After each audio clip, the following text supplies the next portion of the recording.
যদি কোনো বৃষ্টি না হয় 98 ওভার খেলার অপরচুনিটি থাকবে। 75 ওভার বোলিং করতে পারলে আমি মনে করি যে আমরা জেতার সম্ভাবনা থাকবে। বাংলাদেশ কেন টি-20 বিশ্বকাপ খেলেনি খতিয়ে দেখতে 3 সদস্যের কমিটি গঠন মন্ত্রণালয়ের 15 কার্যদিবসের মধ্যেই জমা দিতে হবে প্রতিবেদন। তামিমের বোর্ডে স্পিন কোচ হিসেবে দায়িত্ব পাচ্ছেন আব্দুর রাজ্জাক। ধোঁয়াশায় স্পিন স্পেশালিস্ট মোহাম্মদ রফিকের ভবিষ্যৎ। বিসিবির উত্তরের অপেক্ষায় সাবেক ক্রিকেটার। অবশেষে কাটছে ঋতুপর্ণা চাকমার বাড়ি নির্মাণের জটিলতা। প্রধানমন্ত্রীর নির্দেশে বাড়ি বুঝিয়ে দেওয়ার উদ্যোগ যুব ক্রীড়া মন্ত্রণালয়ের। দ্রুত সমস্যা সমাধানের আশ্বাস।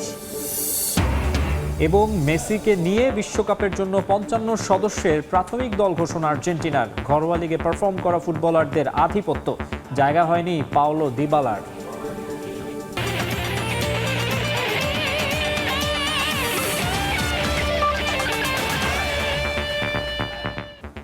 দেখছিলেন শিরোনাম, এবারে বিস্তারিত। মিরপুর টেস্টের খবর। সকালের চাপ সামলে শান্ত মুমিনুল নৈপুণ্যে চতুর্থ দিন শেষে চালকের আসনে বাংলাদেশ। দ্বিতীয় ইনিংসে দুজনের 50-তে 3 উইকেট হারিয়ে টাইগারদের সংগ্রহ 152 রান, লিড 179 রানের। 57 রানে অপরাজিত অধিনায়ক নাজমুল হোসেন শান্ত। ব্যক্তিগত 16 রান নিয়ে পঞ্চম দিনে মাঠে নামবেন মুশফিকুর রহিম। একে তো বৃষ্টির বাধা, তার উপর প্রথম ইনিংসের তুলনায় দ্বিতীয় ইনিংসে কিছুটা স্লো ব্যাটিং। ম্যাচটায় আরও ভালো অবস্থানে থাকার সুযোগ হারিয়েছেন ব্যাটাররা। তবুও তাদের স্ট্রাইক রেট নিয়ে প্রশ্ন তোলাকে যৌক্তিক মনে করছেন না মোহাম্মদ আশরাফুল। টাইগার ব্যাটিং কোচের মতে পঞ্চম দিনে পাকিস্তানকে 260 রানের মতো টার্গেট দিলে বোলাররা বাংলাদেশকে ম্যাচ জেতাতে পারবেন। তবে পাকিস্তানিরাও ছুড়ে দিয়েছে পাল্টা চ্যালেঞ্জ। সালমান আলী আঘা বলেছেন 260 রানের টার্গেটও 70 ওভারের মধ্যে তাড়া করার সামর্থ্য আছে তাদের। 260 এই ধরনের একটা রান যদি আমরা করতে পারি, আমার মনে হয় যে ওই রানে জেতা সম্ভব হবে। আমাদের যে বোলিং অ্যাটাক 70-75 ওভার বল করতে পারি, তো যদি কোনো বৃষ্টি না হয় 98 ওভার খেলার অপরচুনিটি থাকবে। 75 ওভার বোলিং করতে পারলে আমি মনে করি যে আমরা জেতার সম্ভাবনা থাকবে ইনশাআল্লাহ। 26 টেস্ট ম্যাচ চলছে, তো বাংলাদেশে 5000 রান করলো। তো এই ধরনের চ্যালেঞ্জ তো সে প্রচুর নিয়েছেন তার লাইফে। স্লেজের এগেনস্টে কিছু করার চেষ্টা করেনি। একটা পার্টনারশিপ হচ্ছিল, পাকিস্তান টিমও কিন্তু তারা চাচ্ছিলেন যেন কুইক উইকেট নেওয়ার জন্য, সেই কারণে স্লেজটা করা হয়। সেকেন্ড পার্সন মুশফিকের পরে যে 100তম টেস্ট খেলার খুব কাছে একজন আছেন। গেল টি-20 বিশ্বকাপে কেন খেলতে যায়নি বাংলাদেশ দল সেটা তদন্তে 3 সদস্যের কমিটি গঠন করেছে যুব ও ক্রীড়া মন্ত্রণালয়, যার আহ্বায়ক করা হয়েছে একই মন্ত্রণালয়ের অতিরিক্ত সচিব ডক্টর AKM অলিউল্লাহকে। এছাড়াও সদস্য হিসেবে আছেন বিসিবির প্রধান নির্বাচক হাবিবুল বাশার সুমন। আগামী 15 দিনের মধ্যে সংশ্লিষ্ট বিভাগে এই রিপোর্ট জমা দেবে তদন্ত কমিটি। নিরাপত্তার অজুহাতে গেল টি-20 বিশ্বকাপে ভারতে দল পাঠায়নি বাংলাদেশ। এই সিদ্ধান্তে সরাসরি সম্পৃক্ত ছিল অন্তর্বর্তী সরকারের তৎকালীন যুব ও ক্রীড়া মন্ত্রণালয়। যদিও পরবর্তীতে বাংলাদেশের বিশ্বকাপ খেলতে না যাওয়ার দায় বিসিবির ঘাড়ে চাপানোর চেষ্টা করেছিলেন সাবেক ক্রীড়া উপদেষ্টা আসিফ নজরুল। নির্বাচিত হয়ে যে বিষয়টি নজরে আনেন যুব ও ক্রীড়া প্রতিমন্ত্রী আমিনুল হক। তিনি ঘোষণা দেন বিষয়টি তদন্তের। তারই অংশ হিসেবে 3 সদস্যের একটি কমিটি গঠন করেছে যুব ও ক্রীড়া মন্ত্রণালয়, যার প্রধান করা হয়েছে মন্ত্রণালয়ের অতিরিক্ত সচিব ডক্টর AKM অলিউল্লাহকে। একটা তদন্ত কমিটি গঠন করা হয়েছে, 3 সদস্য বিশিষ্ট তদন্ত কমিটি আমাদের মন্ত্রণালয় থেকে, এটা খতিয়ে দেখার জন্য। একজন অতিরিক্ত সচিবের নেতৃত্বে কমিটিটা গঠন করা হয়েছে এবং জাতীয় দলের সাবেক অধিনায়ক হাবিবুল বাশার সুমন আছেন একজন, এবং একজন ব্যারিস্টার আছেন এই কমিটির সদস্য হিসেবে। 3 সদস্যের এই তদন্ত কমিটিতে আছেন বিসিবি প্রধান নির্বাচক হাবিবুল বাশার সুমন। যদিও এই বিষয়ে এখনই কোনো মন্তব্য করতে রাজি হননি বাংলাদেশের সাবেক অধিনায়ক। আগামী 15 দিনের মধ্যে সবকিছু পর্যালোচনা করে চূড়ান্ত সিদ্ধান্ত জানাবে এই কমিটি। এটা 15 দিনের মধ্যে মনে হয় দিতে হবে। 15 দিন। এটা এনএসপিডিয়া থেকে করেনি, সরকারের রিপোর্ট গঠন করা হয়েছে। মন্ত্রণালয় থেকে যেটা করেছে সরকারের পক্ষ। এটা কমিটির রিপোর্ট আসার পরে আগে যদি দিয়ে কোনো প্রশ্ন উত্তর না দেওয়া হয়। মোস্তাফিজকে IPL team Kolkata night Riders থেকে বাদ দেওয়ার জেরে ভারতে বিশ্বকাপ খেলতে অস্বীকৃতি জানায় বাংলাদেশ। বিকল্প ভেন্যু হিসেবে শ্রীলঙ্কায় খেলতে চাইলেও শেষ পর্যন্ত তা শোনেনি ICC। SM ইকবাল, সময় সংবাদ, ঢাকা। মোহাম্মদ রফিককে নিয়ে আলোচনার মাঝেই স্পিন কোচ হিসেবে দায়িত্ব পাচ্ছেন বুলবুলের বোর্ডের পরিচালক আব্দুর রাজ্জাক। 1 বছরের চুক্তিতে এইচপি ইউনিটের সঙ্গে কাজ করবেন তিনি। আগামী মাসে জিম্বাবুয়ে এ দলের বিপক্ষে সিরিজ দিয়ে শুরু হবে তার দায়িত্ব। কিন্তু বিসিবি এখনও ধোঁয়াশা রেখেছে স্পিন স্পেশালিস্ট হিসেবে মোহাম্মদ রফিকের নিয়োগ। উত্তরের অপেক্ষায় আছেন সাবেক এই ক্রিকেটারও। বিসিবির এক সিদ্ধান্তে নতুন এক আলোচনার জন্ম, বাড়ছে প্রশ্ন। বুলবুলের নেতৃত্বাধীন বোর্ড শেষ মুহূর্তে স্পিন বোলিংয়ের উন্নয়নে স্পিন স্পেশালিস্ট হিসেবে নিয়োগ দেন দেশের কিংবদন্তি মোহাম্মদ রফিককে। কিন্তু কাজ শুরুর আগের দিনই বোর্ডে পরিবর্তন। তারপর থেকেই ধোঁয়াশায় রফিকের ভবিষ্যৎ। সেটা সুরাহা না হতেই বুলবুলের বোর্ডেরই পরিচালক আব্দুর রাজ্জাককে এবার নতুন দায়িত্বে ফেরাচ্ছে তামিম ইকবালের বোর্ড। জাতীয় দল থেকে অবসরের পর নির্বাচক প্যানেল মিনহাজুল আবেদিন নান্নু, গাজী আশরাফ হোসেন লিপুর সঙ্গেও কাজ করেন রাজ্জাক। সবশেষ বোর্ড নির্বাচনে বিনা প্রতিদ্বন্দ্বিতায় হন পরিচালক। তবে সেই বোর্ড ভেঙে গেছে। কোনো দলের সঙ্গে কোচিংয়ের খুব একটা অভিজ্ঞতা না থাকলেও রাজ্জাক এবার তামিমের বোর্ডে কাজ করবেন এইচপি ইউনিটের স্পিন কোচ হিসেবে। যদিও রাজ্জাক কদিন আগে সম্পন্ন করেছিলেন লেভেল 3 কোচিং কোর্স। আগামী মাসে জিম্বাবুয়ে এ দলের বিপক্ষে সিরিজ দিয়ে এইচপি ইউনিটের স্পিন বোলিং কোচ হিসেবে নতুন যাত্রা শুরু করতে যাচ্ছেন রাজ্জাক। 1 বছরের চুক্তিতে তরুণ স্পিনারদের নিয়ে কাজ করবেন তিনি। এখানেই উঠছে প্রশ্ন, তাহলে রফিকের ভবিষ্যৎ কি? তাকেও স্পিনারদের উন্নয়নের জন্যই নিয়োগ দেওয়া হয়েছিল। এত আলোচনা, সেই মানুষটা কি এখনও আনুষ্ঠানিকভাবে কিছুই জানায়নি বোর্ড? অপেক্ষা আর অনিশ্চয়তার মাঝেই দিন কাটছে দেশের ক্রিকেটের অন্যতম এই তারকার। কথা বলছিলাম, আমি জানিও না, তারা যেটা ভালো মনে করে সেটাই করবে। এটা তো করার কিছু নাই, এটা কারো পার্সোনাল চিন্তা না, অনেক আগেই কেটে গেছে। কথা ছিল, হতাশার কিছু নাই, বিশ্বাস ইমান জিনিসটা নাই। বাংলাদেশ ক্রিকেটের কঠিন সময় যিনি ছিলেন দলের অন্যতম নির্ভরতা, সেই রফিককে ঘিরে বোর্ডের এই নীরবতা এখন তৈরি করেছে নতুন বিতর্ক। প্রশ্ন উঠছে, এটা কি শুধুই পরিকল্পনার পরিবর্তন, নাকি আবারও অবমূল্যায়নের শিকার দেশের এই কিংবদন্তি? তামিম হোসেন, সময় সংবাদ, ঢাকা। নিউজিল্যান্ডের বিপক্ষে ওয়ানডে সিরিজ জয়ের পর পুরস্কার পেল বাংলাদেশ ওয়ানডে ক্রিকেট দল। র্যাঙ্কিংয়ে উন্নতি না হলেও বড় পরিবর্তন এসেছে রেটিং পয়েন্টে। 10 নম্বরে থাকা ওয়েস্ট ইন্ডিজের সঙ্গে 10 পয়েন্টে এগিয়ে মেহেদী হাসান মিরাজের দল। 2027 বিশ্বকাপ সামনে রেখে র্যাঙ্কিংয়ের হিসেব গুরুত্বপূর্ণ টাইগারদের জন্য। কিউইদের বিপক্ষে ওয়ানডে সিরিজে তাই সর্বোচ্চটা দেয় স্বাগতিকরা। হার দিয়ে শুরু হলেও সিরিজ জিতে সরাসরি বিশ্বকাপের টিকিট পাবার দৌড়ে এগিয়ে যায় লাল সবুজ বাহিনী। আইসিসির সবশেষ হালনাগাদে তাই রেটিং বাড়ল বাংলাদেশের। 84 রেটিং নিয়ে 9 নম্বরে টাইগাররা, 8 নম্বরে থাকা ইংল্যান্ডের রেটিং 89। আগের মতো শীর্ষস্থান ধরে রেখেছে ইন্ডিয়া। একমাত্র পরিবর্তন দক্ষিণ আফ্রিকা ও পাকিস্তানের মাঝে। মেন ইন গ্রিনকে টপকে তালিকার 4 নম্বরে উঠে এসেছে প্রোটিয়ারা।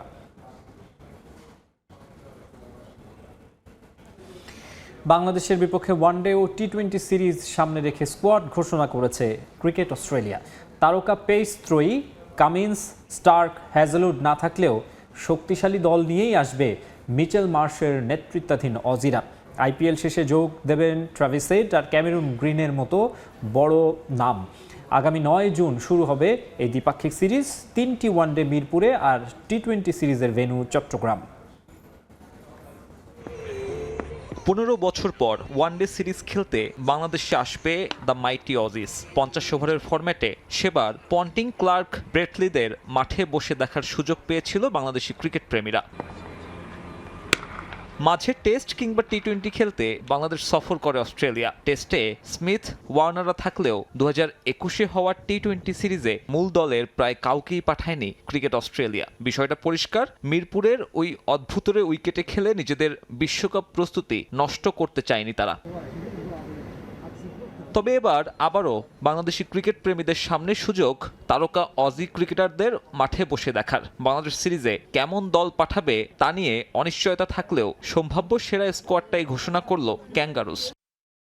ওয়ানডের জন্য 15 সদস্যের দল সাজিয়েছে অস্ট্রেলিয়া। তারকা পেস ত্রয়ী কামিন্স, স্টার্ক, হ্যাজেলউডকে বিশ্রামে রেখেছে তারা। কামিন্সের অনুপস্থিতিতে ওয়ানডে অধিনায়ক মিচেল মার্শ, নতুন মুখ লিয়াম স্কট।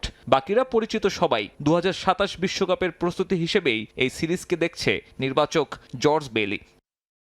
সবশেষ টি-20 বিশ্বকাপ ব্যর্থতা থেকে ঘুরে দাঁড়াতে তারকাময় স্কোয়াড 20 ওভারের সিরিজে অধিনায়ক মার্শ রাখা হয়েছে ট্রাভিস হেড, গ্রিন, নাথান এলিসদের মতো নাম। আইপিএল শেষ করে তারা যুক্ত হবেন বাংলাদেশ সিরিজে। তারুণ্য নির্ভর স্কোয়াডে জায়গা হয়নি ম্যাক্সওয়েল কিংবা স্টিভেন স্মিথদের।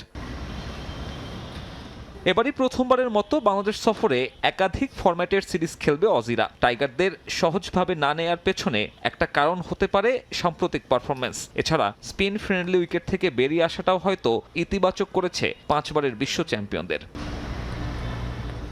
ওয়ানডে সিরিজের সবগুলো ম্যাচ অনুষ্ঠিত হবে মিরপুরের হোম অফ ক্রিকেটে। 9 জুন প্রথম ওয়ানডে দিয়ে শুরু সিরিজ। 11 আর 14 তারিখে সিরিজের বাকি 2 ম্যাচে লড়বে এই 2 দল। এরপর লড়াই শুরু বন্দরনগরীতে। 3 টি-20-র 3টাই হবে চট্টগ্রামে। 17 জুন প্রথম ম্যাচ, এরপর 19 তারিখে দ্বিতীয় আর সিরিজের শেষ ম্যাচ 21 জুন। এর আগে 2011 সফরে টাইগারদের হোয়াইট ওয়াশ করেছিল অজিরা, যদিও 2021 সালে হওয়া টি-20 সিরিজ জেতে টাইগার্স। সাব্বির মিথুন, সময় সংবাদ। বাংলাদেশ জাতীয় নারী ফুটবল দলের official training and growth partner হলো গ্লো অ্যান্ড লাভলি। ঢাকার একটি 5 তারকা হোটেলে 2 পক্ষের মধ্যে চুক্তিটি স্বাক্ষর হয়। এই চুক্তির আওতায় আগামী 2 বছর বাংলাদেশ জাতীয় নারী ফুটবল দলের ট্রেনিং ও গ্রোথ ডেভেলপমেন্টের সঙ্গে যুক্ত থাকবে দেশের স্বনামধন্য skin care brand glow and lovely. এই কার্যক্রমের অংশ হিসেবে ফুটবলারদের ব্যক্তিগত উন্নয়নমূলক প্রশিক্ষণে সাহায্য করবেন তারা। এদিকে এই চুক্তির মাধ্যমে দেশের নারী ফুটবল আরও এগিয়ে যাবে বলে আশা প্রকাশ করেছেন বাফুফে প্রেসিডেন্ট এবং ফুটবলাররা। অন্যদিকে নারী ফুটবলের উন্নয়নে ফেডারেশনের পাশে থাকার প্রতিশ্রুতি দিয়েছেন ইউনিলিভার বাংলাদেশের কর্তারা।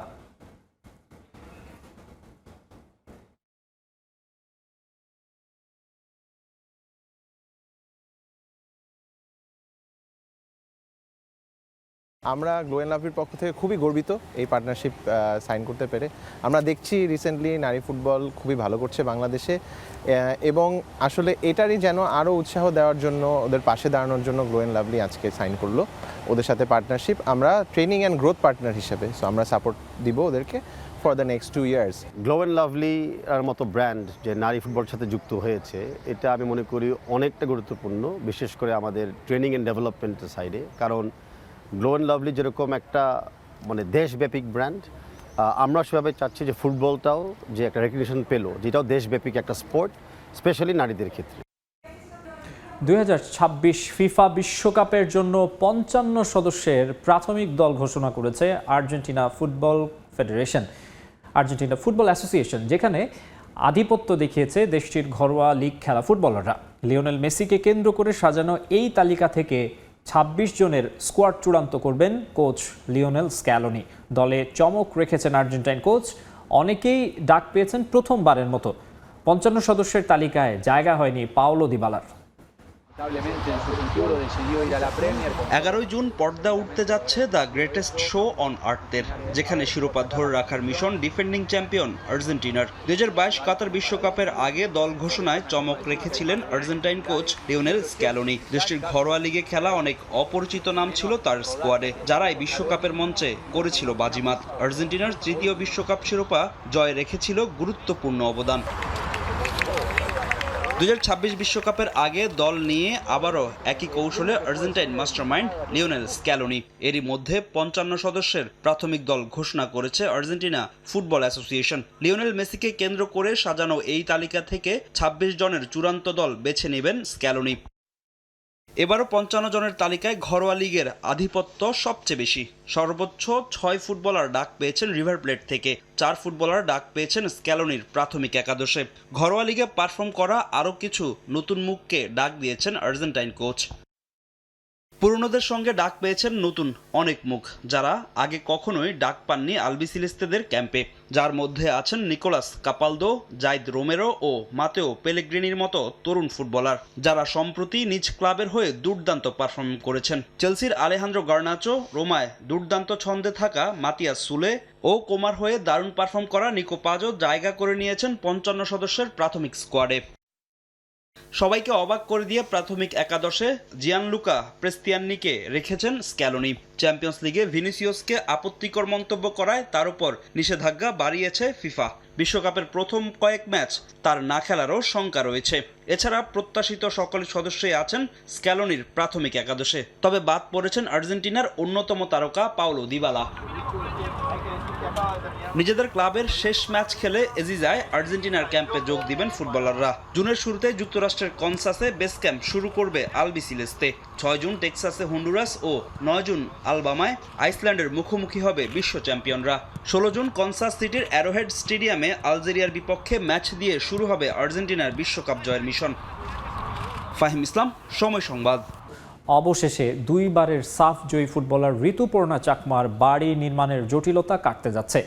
সময় সংবাদে খবর প্রকাশের পর প্রধানমন্ত্রীর নির্দেশে ঋতুপর্ণাকে দেয়া বাড়ি বুঝিয়ে দেওয়ার উদ্যোগ নিয়েছে যুব ও ক্রীড়া মন্ত্রণালয়। আমিনুল হকের নির্দেশে একটি প্রতিনিধি দল রাঙামাটিতে কথা বলেছেন ঋতুপর্ণা চাকমার পরিবারের সঙ্গে। দ্রুতই সমস্যা সমাধানের আশ্বাস দিয়েছে যুব ও ক্রীড়া মন্ত্রণালয়ের প্রতিনিধি দল। বাংলাদেশ নারী ফুটবল দলের এই মুহূর্তে সবচেয়ে বড় তারকা ঋতুপর্ণা চাকমা। 2024 সালে তার গোলেই ইতিহাস গড়ে টানা দ্বিতীয়বারের মতো সাফ জেতে বাংলাদেশ নারী ফুটবল দল। এর কিছুদিন পরেই ঋতুর জোড়া গোলে স্বাগতিক মিয়ানমারকে হারিয়ে নারী এশিয়ান কাপের মূল মঞ্চে খেলার সুযোগ পায় বাংলার জয়িতারা। বাংলাদেশের জন্য এত গৌরব বয়ে আনা ঋতুপর্ণা চাকমা পরিবার নিয়ে রাঙামাটিতে থাকেন জীর্ণশীর্ণ এক বাড়িতে। নতুন বাড়ির নির্মাণে 2025 সালের মার্চ মাসে ঋতুপর্ণা চাকমার নামে 12 শতক খাস জমি বরাদ্দ দেয় সরকার। তবে লম্বা সময় অতিবাহিত হলেও বিভিন্ন জটিলতায় সেখানে নির্মাণ হয়নি বাড়ি, জানিয়ে খবর প্রচার করে সময় সংবাদ। এরপরেই নড়ে চড়ে বসে সরকার। প্রধানমন্ত্রীর নির্দেশে ঋতুপর্ণাকে দেওয়া বাড়ি বুঝিয়ে দেওয়ার উদ্যোগ নিয়েছে যুব ও ক্রীড়া মন্ত্রণালয়।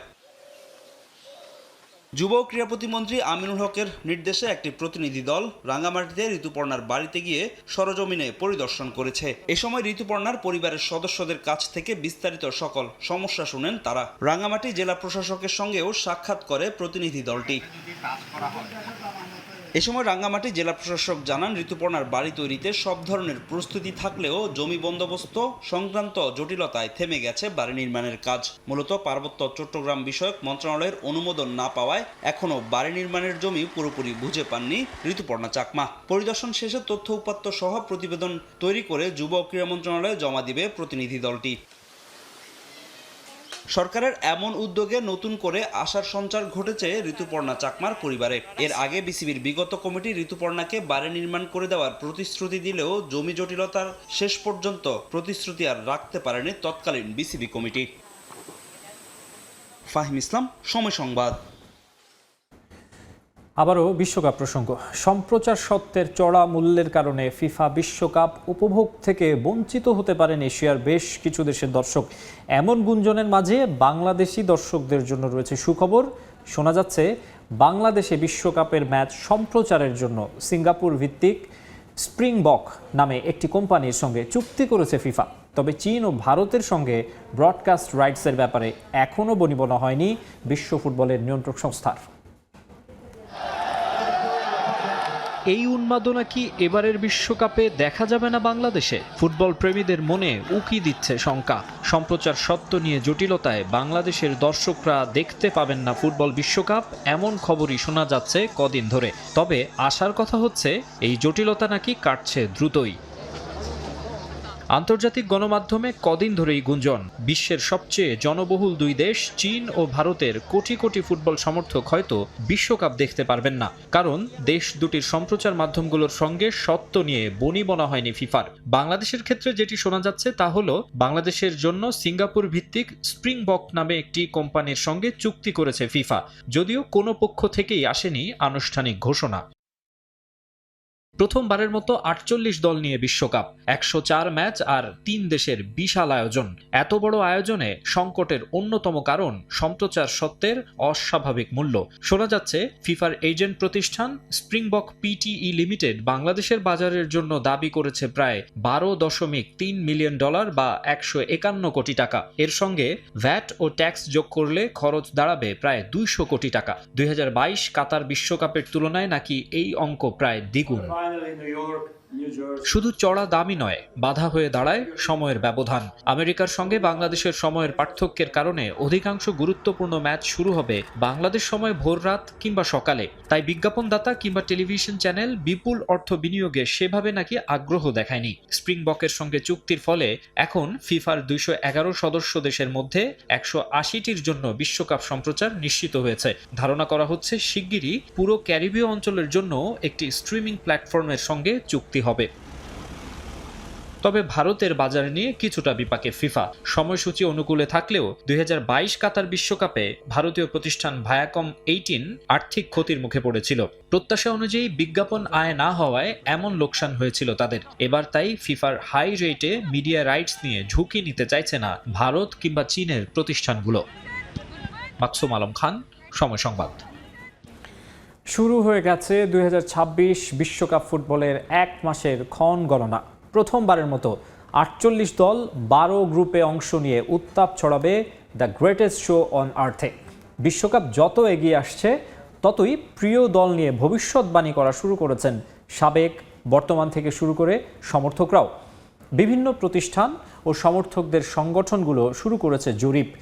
বিভিন্ন দেশের জরিপে কোন গ্রুপে চ্যাম্পিয়ন হতে পারে কোন দেশ, কারাই বা জন্ম দিতে পারে অঘটনের, তাই থাকছে এই প্রতিবেদনে।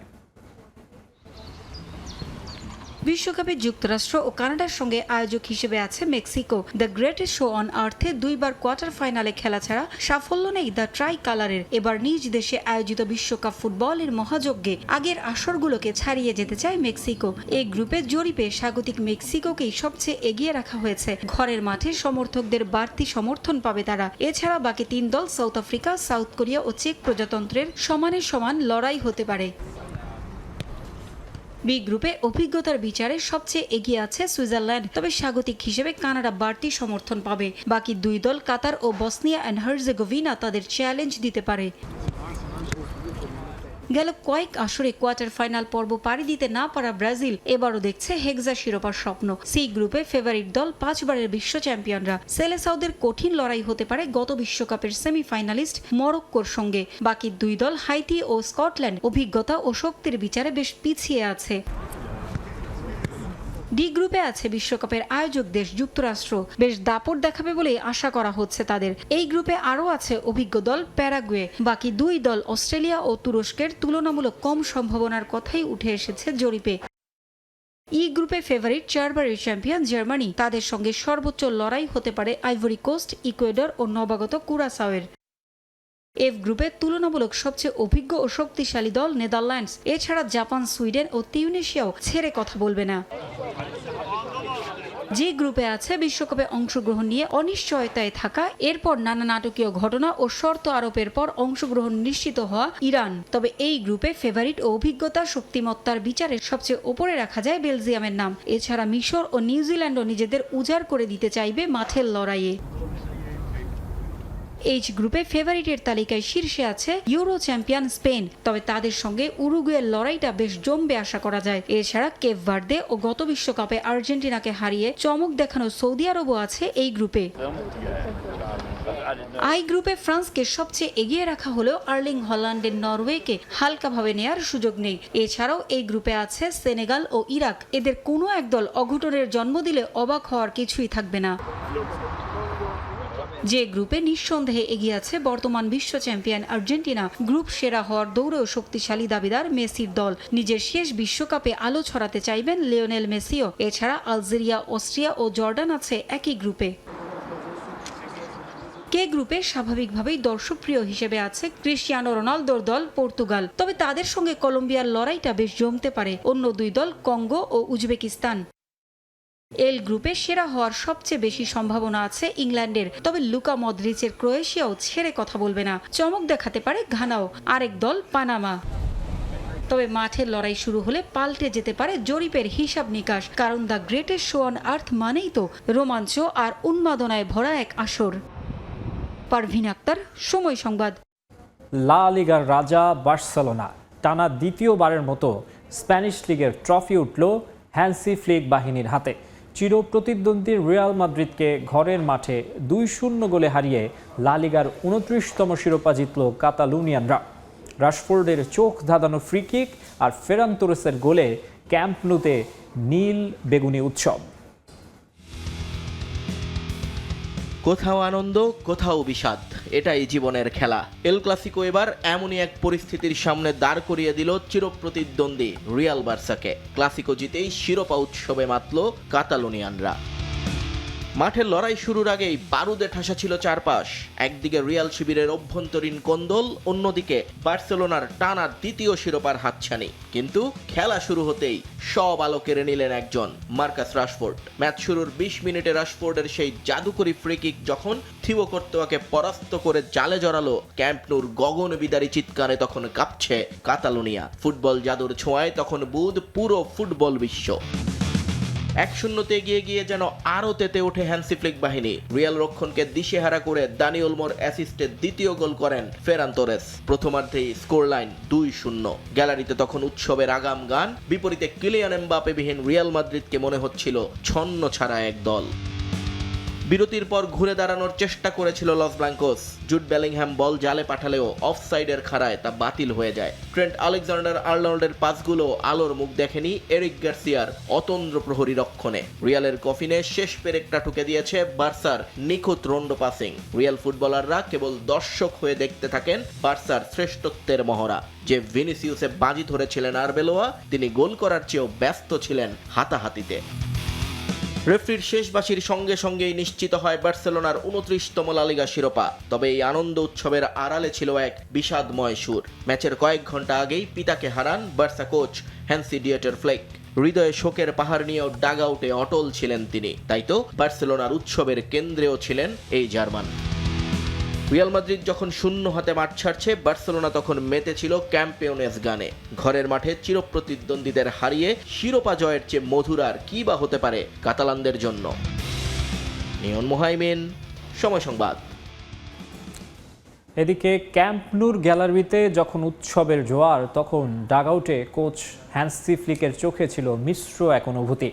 বাবার মৃত্যুর সংবাদ জানার পরও দলকে শিরোপা জেতাতে মাঠে গিয়েছিলেন এই জার্মান কোচ। তাই তো প্রেস কনফারেন্সে গিয়ে নিজের আবেগ লুকাতে পারেননি ফ্লিক। জানিয়েছেন এই দিনটা তিনি কোনো দিন ভুলতে পারবেন না। অন্যদিকে লা লিগার শিরোপা উৎসবের মাঝেও ইউসিএল থেকে ছিটকে পড়ার আক্ষেপে পড়ছিলেন সমর্থকরা। পরের মৌসুমে চ্যাম্পিয়ন্স লিগ ট্রফির আবদার তাদের জার্মান বসের কাছে। আমি আমার দলকে নিয়ে আজ গর্বিত। আমি কখনোই আজকের এই দিনটির কথা ভুলবো না। আজ সকালে আমার মা ফোন করে জানান বাবা আর নেই। আমি সিদ্ধান্তহীনতায় ছিলাম খবরটা ছেলেদের দেব কিনা, কিন্তু এই ক্লাব আমার কাছে একটি পরিবারের মতো। আমি তাদের জানিয়েছি এবং তারা মাঠে যা করেছে তা অবিশ্বাস্য। জার্মানদের নিয়ে বরাবরই একটা কথা প্রচলিত আছে, তারা নাকি মেশিন। মানবিক বোধগুলো বড্ড কম তাদের, কিন্তু নিজের যাপিত জীবনের সবচেয়ে বড় শোককে শক্তিতে রূপান্তর করার এক অনন্য উদাহরণ তৈরি করলেন এই জার্মান হ্যান্সি ডিয়েটার ফ্লিক। তার অধীনে গত 2 মৌসুমে 5টি শিরোপা জিতে বার্সা ফিরে পেয়েছে হারানো গৌরব। মার্কাস রাশফোর্ডের দর্শনীয় ফ্রি কিক আর ফেরান তোরেসের গোলে রিয়াল মাদ্রিদকে চূর্ণ করে 14 পয়েন্টের ব্যবধানে শিরোপা নিশ্চিত করেছে কাতালানরা। ম্যাচ শেষ হতেই ক্যাম্প নু পরিণত হয় উৎসবের নগরীতে। 29তম লা লিগা ট্রফি জয়ের আনন্দে মেতে ওঠেন কয়েক হাজার সমর্থক। ক্লাবের কঠিন সময়ে হ্যান্সি ফ্লিক যেভাবে দলের হাল ধরেছেন তাতে মুগ্ধ সমর্থকরা। ফ্লিক আমাদের 2 মৌসুমে 5টি শিরোপা উপহার দিয়েছেন। গত বছর আমার দেশের সব ট্রফি জিতেছি। তিনি বার্সার রঙকে ভালোবাসেন। তার লড়াই করার মানসিকতা আমাদের মুগ্ধ করে। আমার তার এবং দলের পারফরমেন্সে অনেক খুশি। ইউরোপা লিগে খেলার দুঃস্বপ্ন কাটিয়ে বার্সেলোনা এখন স্প্যানিশ ফুটবলের একচ্ছত্র অধিপতি। কিন্তু সেখানেও আছে বিষাদের সুর। একের পর এক মৌসুম ইউসিএল থেকে ছিটকে পড়ার ব্যথা উপশমে এবার ফ্লিক ম্যাজিক চান তারা। অসাধারণ লাগছে। আমরা রিয়াল মাদ্রিদ আর লিগের বাকি প্রতিদ্বন্দ্বীদের স্রেফ উড়িয়ে দিয়েছি। যদিও চ্যাম্পিয়ন্স লিগটা এবারও হলো না, কিন্তু পরের মৌসুমে আমরা আরও শক্তিশালী হয়ে ফিরবো এবং এটাও জিতবো। লিগে 100 পয়েন্ট স্পর্শ করার লক্ষ্য আর আগামী মৌসুমের জন্য দলকে আরো নিখুঁতভাবে গড়ার পরিকল্পনা। সব মিলিয়ে হ্যান্সি ফ্লিকের বার্সেলোনায় এখন কেবলই বসন্ত। নিয়ন মোহাইমিন, সময় সংবাদ। এবারে জানাবো ইংলিশ প্রিমিয়ার লিগের খবর। নাটকীয় জয়ে ইংলিশ প্রিমিয়ার লিগ শিরোপা জয়ের আশা বেঁচে রইল আর্সেনালের। ওয়েস্ট হ্যাম ইউনাইটেডকে 1-0 গোলে হারিয়েছে গানাররা। শিরোপা রেসে টিকে থাকতে হলে জয়ের কোনো বিকল্প ছিল না আর্সেনালের সামনে। লন্ডন স্টেডিয়ামে তাই শুরু থেকেই আক্রমণাত্মক ছিলেন মিকেল আর্তেতা, কিন্তু শিষ্যদের একের পর এক ভুলে গোল পাওয়া হয়নি গানারদের। শেষ পর্যন্ত 83 মিনিটে ডেডলক ভাঙেন লিয়ান্দ্রো ট্রসার্ড। তবে নাটক জমে ওঠে ম্যাচের যোগ করা সময়ে। 94 মিনিটে গিয়ে ম্যাচ সমতায় ফেরায় ওয়েস্ট হ্যাম ইউনাইটেড, কিন্তু তাদের সামনে বাধা হয়ে দাঁড়ায় VAR। গোল বাতিল হয় প্রযুক্তির কারণে, আর আনন্দে ফেটে পড়ে আর্সেনাল শিবির। 1-0 জয়ে শিরোপা যুদ্ধে টিকে রইল আর্তেতা বাহিনী। এক ম্যাচ বেশি খেলে ম্যানচেস্টার সিটির চেয়ে এখনও 5 পয়েন্টে এগিয়ে থেকে শীর্ষে রয়েছে গানাররা। মা দিবসে ফুটবলে চমক দেখালো চাঁদপুরের মেয়েরা। নতুন কুড়ি স্পোর্টসের জেলা পর্যায়ে ফাইনাল খেলায় মতলব দক্ষিণ উপজেলাকে 1-0 গোলে হারিয়েছে সদর উপজেলা। এবার জেলার গণ্ডি পেরিয়ে জাতীয় পর্যায়েও নিজেদের মুনশিয়ানা দেখাতে চায় তারা। চাঁদপুর থেকে ফারুক আহমেদের রিপোর্ট, ক্যামেরায় ছিলেন নাইমুল ইসলাম নীরব। নতুন করে স্পোর্টসে ফুটবলে মুখোমুখি হয় চাঁদপুর সদর এবং মতলব দক্ষিণ উপজেলা। প্রথমার্ধে শেষ হয় গোল শূন্যভাবে। দ্বিতীয়ার্ধের 10 মিনিটে পেনাল্টি পায় সদর উপজেলা, এতে বাজিমাত তাদের। এরপর শেষ পর্যন্ত প্রাণপণ লড়ে গিয়েও সেই গোল শোধ করতে পারেনি মতলব দক্ষিণ। তবে মেয়েরা এখানে দমে যাবার নয়, তাদের লক্ষ্য এবার জাতীয় পর্যায়ে। একটা ভালো ফুটবলার হব, ন্যাশনালে যাওয়ার ট্রাই করতেছি। ফুটবলটা আমার একটা ছোটবেলা থেকে ভালো লাগা, এই ভালো লাগা থেকে এখানে খেলতে আসছি। নতুন করে ফুটবলকে একটু সহযোগিতা সবাই এগিয়ে আসে, ইনশাল্লাহ আগামী দিনে চাঁদপুর থেকে ভালো ভালো প্লেয়ার বের হবে। খেলাধুলা শুধু শারীরিক বিকাশের জন্য নয়, এই চর্চার মাধ্যমে সমাজে নেতিবাচক দিক থেকেও তারা ফিরে আসবে, আর সমৃদ্ধ হবে দেশের ক্রীড়াঙ্গন, জানালেন জেলা প্রশাসনের শীর্ষ এই কর্মকর্তা। সবাই খুব উৎসাহ উদ্দীপনা নিয়ে আমাদের এই খেলা নতুন করে স্পোর্টসে অংশগ্রহণ করেছে। আমরা মনে করি এই খেলাধুলা সংস্কৃতি চর্চার মাধ্যমে আমরা সমাজের নানা রকম নেতিবাচক দিক থেকে আমাদের বাচ্চাদেরকে দূরে রাখতে পারবো। ম্যাচ শেষে বিজয়ী ও বিজিত দলের হাতে ট্রফি তুলে দেওয়া হয়। এর আগে গত 2রা মে শুরু হওয়া নতুন করে স্পোর্টসে 8টি ইভেন্টে ফুটবল সহ শুধু চাঁদপুরেই অংশ নেয় 1,500 কিশোর কিশোরী। ফারুক আহমদ, সময় সংবাদ, চাঁদপুর। ঝালকাঠিতে নতুন কুড়ি স্পোর্টসের সমাপনী ও পুরস্কার বিতরণী অনুষ্ঠিত হয়েছে। জেলার পৌর মিনি স্টেডিয়ামে প্রধান অতিথি হিসেবে উপস্থিত থেকে প্রধানমন্ত্রীর স্বাস্থ্য বিষয়ক বিশেষ সহকারী ডক্টর SM জিয়াউদ্দিন হায়দার পুরস্কার বিতরণ করেন। ফুটবলের ফাইনালে বালক পৌরসভা একাদশ দল 2-0 গোলের ব্যবধানে কাঠালিয়া উপজেলা দলকে হারিয়েছে। বালিকা পৌরসভা দল টাইব্রেকারে 2-0 গোলে হারিয়েছে কাঠালিয়া উপজেলা দলকে। নতুন কুড়ি স্পোর্টসে বালক ও বালিকাদের নিয়ে football, cricket, kabaddi, badminton, karate, দাবা ও সাঁতার প্রতিযোগিতায় জেলার 4টি উপজেলা ও ঝালকাঠি পৌরসভা দল অংশগ্রহণ করেছে।